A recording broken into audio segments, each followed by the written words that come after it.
December 9 of a Gnome Valley Christmas adventure.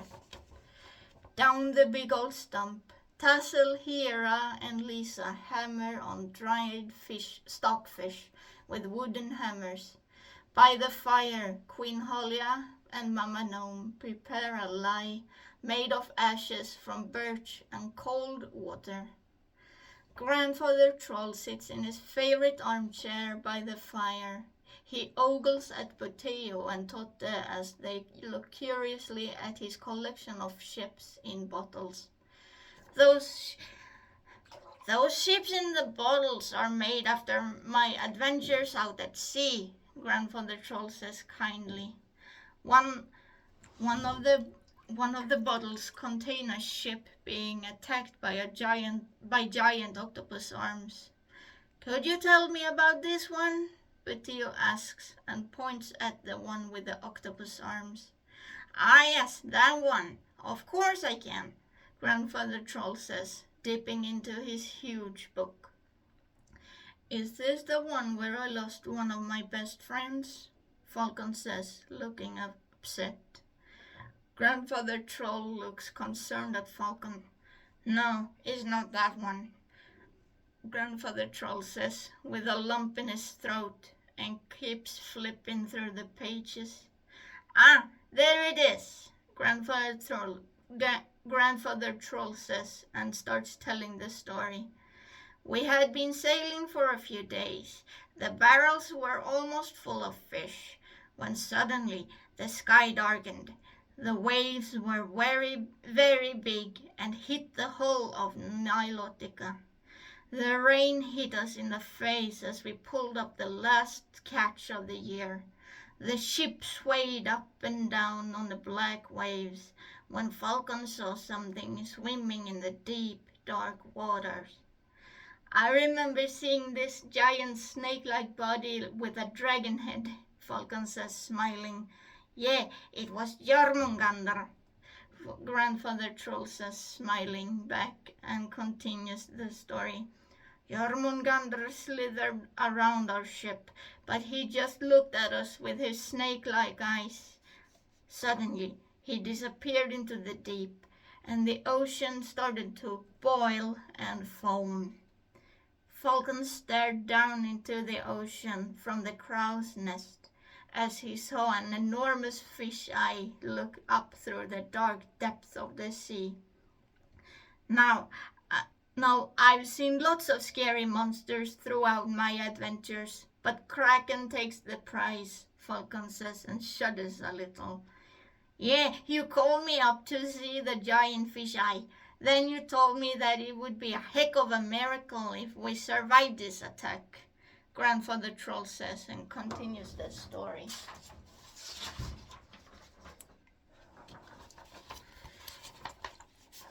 All of a sudden, our ship was covered in enormous, slimy octopus arms.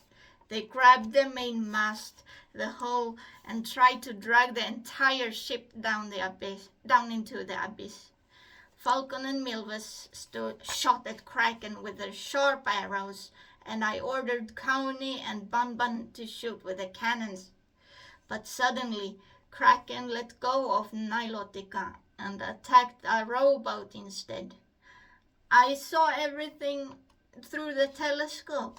Tassel, Totte, and Lisa were in that rowboat, Coney says. Tassel looks shameful, and Falcon wraps his arm gently around Tassel's shoulders. I ordered Totte and Lisa to jump on the ice floes to avoid being attacked by the Kraken, Tassel says.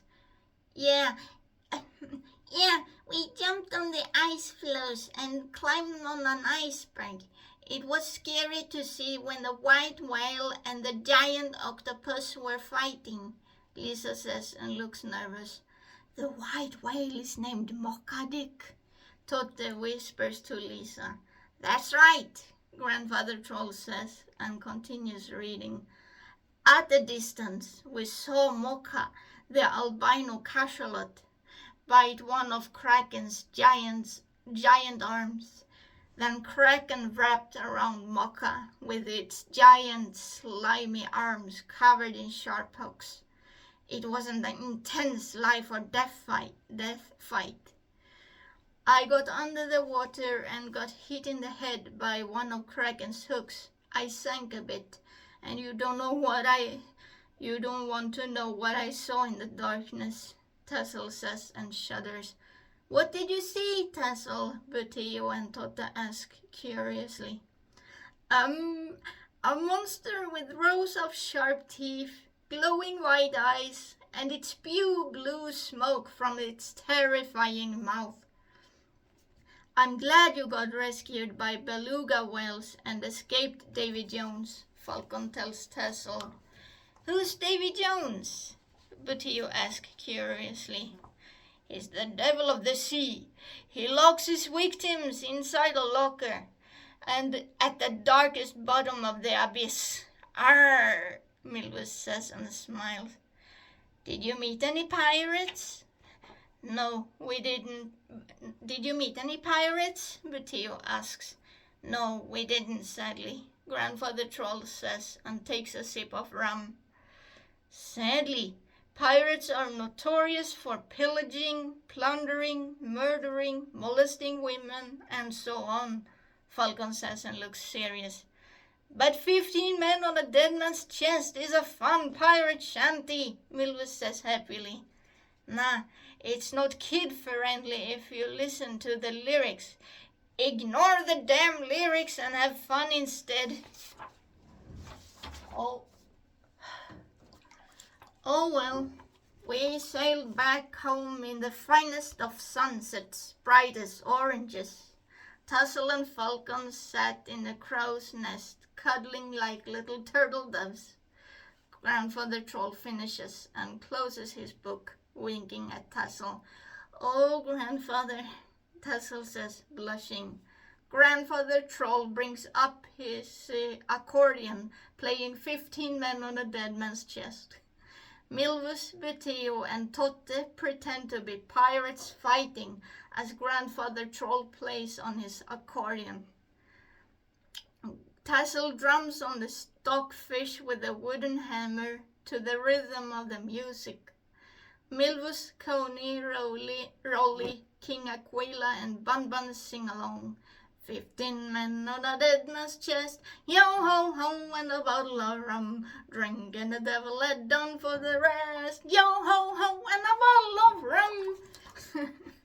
The rest of the evening, Falcon helps Queen Halia, Mama Gnome, and Tassel with the barrels of lye. Tassel puts the dried stockfish in the barrels, and Falcon helps Tassel carry the heavy barrels downstairs. Afterwards, they go up to their bedroom to cuddle.